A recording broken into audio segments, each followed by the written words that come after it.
7월은 예레미야의 말씀으로 시작을 합니다. 여러분들에게 7월은 또 어떤 날로 시작됩니까? 그리고 또 여러분들의 가정과 또한 우리가 섬기는 교회와 여러분의 또 직장에서 하나님이 어떻게 일하실지 기대하는 우리 한 해가 한 달이 되었으면 좋겠습니다. 오늘 말씀의 예레미야 선지자는 이제 남유다가 멸망하던 그 시드기야 왕 약 40년 동안 선지자 활동을 했던 선지자가 바로 이 예레미야입니다. 우리가 너무나 잘 알듯이 이 예레미야는 눈물의 선지자입니다. 왜 울었냐면은 그의 백성들이 안타까웠고요. 하나님은 이스라엘 백성들에게 벌하실 것에 대해서 예레미야는 어떻게 돌릴 수도 없음에 대해서 안타까워 눈물 흘렸던 눈물의 선지자라는 겁니다. 그런데 우리가 남을 위해서 또 나의 조국을 위해서 이렇게 울 수 있는 것은 쉽지 않은 것 같아요. 나의 안타까운 상황을 위해서 기도할 때는 눈물이 날 때도 있습니다. 그러나 남을 위해서 기도할 때 우리가 얼마만큼 눈물을 흘릴 수 있겠습니까? 그러나 이 예레미야는 울었다라는 거예요. 왜요? 하나님의 뜻을 알고 있었기 때문이죠. 우리는 모두 다 하나님의 뜻을 알고 싶어 합니다. 하나님이 이 상황에서 어떻게 하실지, 하나님이 어떻게 이렇게 이끌어 가실지에 대해서 미리 좀 알고 싶어 해요. 어떻게 보면 이게 사람들의 잘못된 욕망인 것 같기도 합니다. 그래서 우리는 무당도 찾아가고 점집도 찾아가고 요즘 젊은이들은 타로집도 찾아가고 자신의 미래에 대해서 궁금해한다는 거죠. 이것의 이유는 다른 게 없습니다. 불안하니까요. 지금 내가 사는 시대와 내가 지금 경험하는 것들이 불안하니까 어떻게든지 희망의 끈을 잡으려고 합니다. 그런데 이미 완벽한 희망의 끈이고 말씀의 완성이신 하나님께서 이야기한 것에 대해서 우리가 믿지 못한다면 과연 무엇을 믿을 수 있겠습니까? 당시 예레미야가 사역하던 이 시기는 아주 영적으로 피폐했던 이스라엘의 시기였습니다.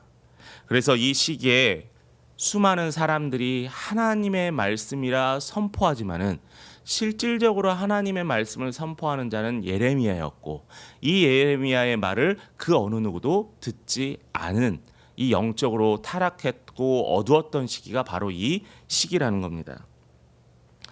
오늘은 본문은 우리가 긴 말씀을 읽었지만 예레미야와 하나냐 둘이 나옵니다. 하나냐는 제사장이었고요. 예레미야는 선지자였습니다. 근데 이 둘이 대립을 하게 되는 이유는 다른 것이 아니에요. 하나님의 뜻을 누가 들었느냐라는 거죠. 1절에 4절의 말씀에 보면은 하나냐는 하나님께서 이제 바벨론의 왕의 멍에를 꺾고 바벨론에서 빼앗긴 성전의 모든 기구들과 유다의 것들이 2년 안에 돌아올 것이다라고 이야기를 합니다. 그 말은 뭐냐면은 걱정하지 말아라. 불안해하지 말아라. 우리의 나라가 2년 안에 회복될 것이다 라고 누가 이야기하냐면 하나냐라는 사람이 이야기를 합니다. 그런데 이 하나냐가 선포했던 이 이야기는 우리가 앞장에 있는 예레미야 27장 16절의 말씀에 보면은 정반대의 이야기를 하고 있는 거예요. 27장 16절에서는 예레미야를 통한 하나님의 이야기인데 분명히 말씀을 한번 제가 읽겠습니다. 보라, 여호와의 성전의 기구를 이제 바벨론에서 속히 돌려오리라 하고 너희에게 예언하는 선지자들의 말을 듣지 말라. 그들이 거짓 예언함이라. 자, 이미 예레미야 27장에서 하나님께서 예레미야를 통해서 바벨론에서 성전이 모두 돌아오는 그것들은 다 거짓이야. 나는 그 계획이 없어. 그 말을 하는 자들은 다 거짓 선지자고 따르지 말라라는 말이에요. 근데 28장에 보면 그 하나냐는 어떤 행동을 하고 있죠? 돌아올 것이다. 하나님의 뜻과는 전혀 상관없이 그냥 이스라엘 백성들이 듣기 좋아하는 말을 하는 겁니다. 거짓 선지자들의 예언에 마음이 많이 기울어 있는 게 이스라엘 백성들의 솔직한 상황입니다. 왜 그러죠? 모든 인간은 그래도 좋은 이야기를 듣고 싶어 하기 때문에. 우리 사람들은 이왕이면 좋은 이야기, 이왕이면 긍정적인 이야기를 듣고 싶어 합니다. 저도 당연하고 우리 모두 다 같다라는 거죠. 근데 이것에 먼저의 기준이 있어요. 뭐냐면은 하나님이 말씀하셨느냐, 하나님께서 계획하셨느냐라는 그것이 먼저 중요한 포인트라는 거죠. 당시 사람들은 이 진실에는 중요하지 않았어요. 회개하는 것에 중요하지 않았어요. 오로지 잘 될 거야라는 긍정적인 회로만 돌리고 있었다라는 겁니다. 결국 하나냐는 하나님의 뜻이다라고 이야기하면서 하나님은 전혀 말씀하시지 않은 이야기를 가지고 이야기하고 있습니다. 희망적인 이야기하는 거 너무나 좋아합니다. 기분 좋은 이야기하는 거 좋아하죠. 제가 목회적으로 이제 상담을 하다 보면은 답을 이미 정해놓고 저에게 물어보거나 동의를 구하시는 분들이 있습니다. 근데 답은 하나님만 아세요. 답은 하나님만 아세요. 하나님 그래도요 제가 듣기 좋은 말 해주세요. 하나님 그래도 제가 기대하는 걸 해주세요라고 우리가 기도하고 바라지만은 때로는 하나님은 그 길이 아닐 수도 있다라는 거예요. 내 본토 직접 아비집을 떠나 내가 지시한 새 땅으로 가라라고도 이야기하셨고요. 하나님께서는 이 자리가 아니라 십자가의 자리를 지고 걸으라고도 하셨습니다. 왜냐하면 우리 하나님은 우리에게 때로는 그 길이 고통일지라도 우리에게 걸으라고 명령하시기도 하거든요. 하나님이 원하시는 답이 먼저입니다. 하나냐의 거짓 대답보다는 불행하고 힘들지라도 오히려 회개하는 모습을 보여야 하는 게 이스라엘 백성들이 하나님의 말씀을 대하는 자세라는 거죠. 하나냐가 하나님의 이름으로 예언을 했던 예언을 예레미야 선지자가 듣자 이제 이야기를 합니다. 근데 예레미야가 하나냐에 대해서 직접적으로 뭐라 하지 않아요. 저 같아도 저자는 거짓 선지자다라고 하면서 주의 말을 들으라고 하겠지만 특별하게 반응하지 않습니다. 그런데 6절의 말씀에 보면은 선지자 예레미야가 말하니라 아멘 여호와는 이같이 하옵소서라고 그런 거예요. 예언한 말씀대로 이루어 주옵소서. 예레미야는 굳이 그와 싸울 필요가 없었어요. 그 거짓 선지자에서 이야기할 필요 없어서 하나님께 기도했어요. 뭐라고 했어요? 예언한 말씀대로 이루어 주옵소서라는 거예요. 그런데 하나냐는 멈추지 않습니다. 하나냐는 예레미야의 목에서 멍에를 빼앗아 껐고요. 10절에 또 희망적인 예언, 거짓 예언을 계속 이스라엘 사람들에게 이야기합니다. 또 11절의 말씀에 보면 선포합니다. 이러한 자리에서 예레미야는 더 이상 답하지 않고 그 자리를 떠나게 돼요. 하나냐는 도대체 어디서 나오는 담대함인지 모르겠습니다. 그런데 사실 우리가 거짓말을 처음에 할 때는 마음에 불안도 하고 걱정도 되잖아요. 그런데 이게 계속하다 보면 살도 붙고 두렵거나 떨리지 않습니다. 이 하나냐는 이제 점점 자신의 생각에 매몰돼요.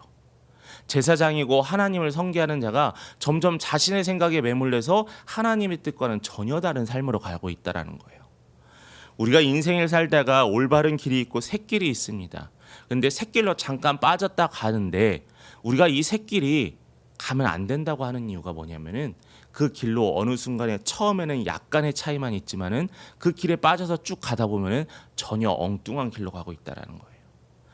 때로는 우리가 방황할 수도 있죠. 때로는 낭망하고 시험당할 수도 있죠. 그러나 왜 시험당하지 않고 깨어 기도하라는 이유는 더 돌아올 수 없는 길로 가지 않기 위함이라는 겁니다.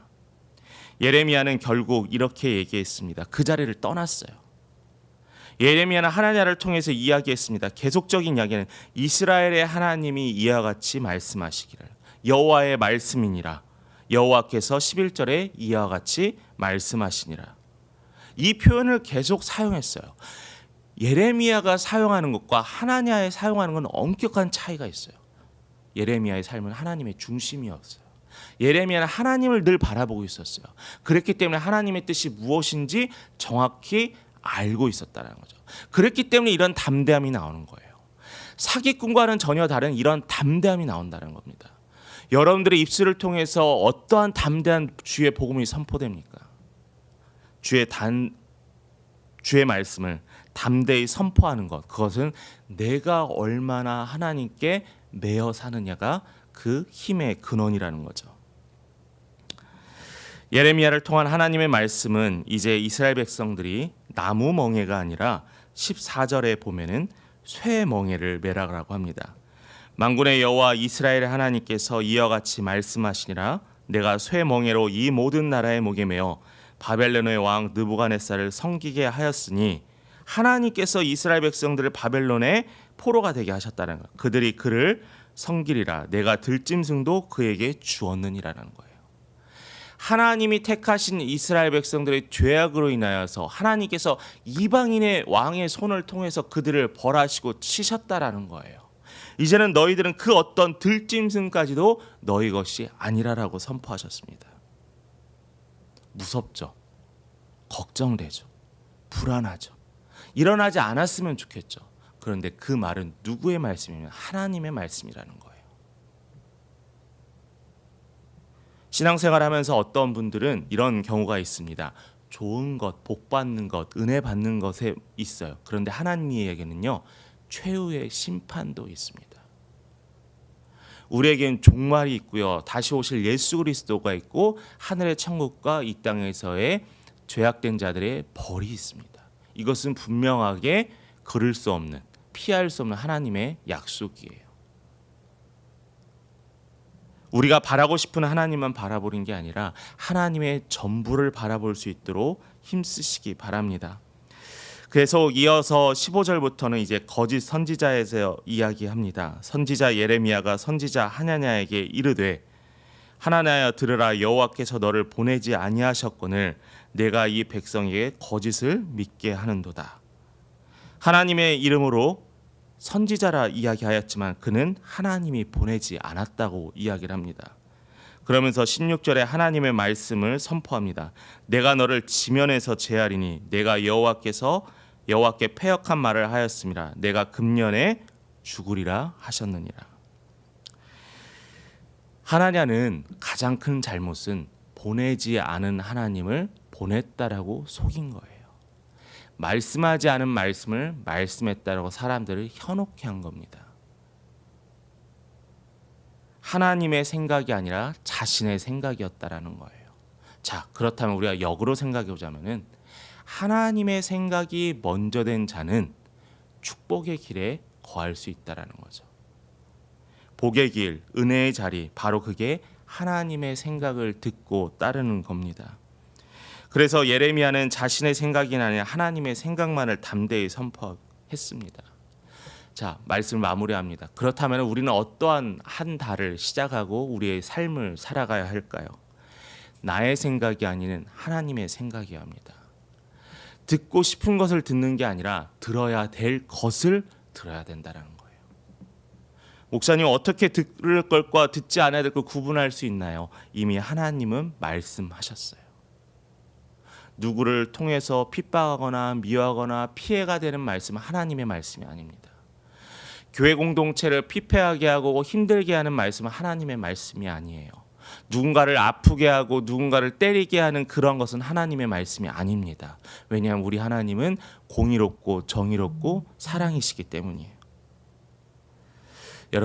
여러분들은 돌아가지 않으셨으면 좋겠습니다. 하나님의 명확한 말씀을 붙잡고 오늘 하루를, 또 이번 한 달을, 또 여러분의 평생의 풍요로운 삶을 살아가시길 간절히 축원합니다.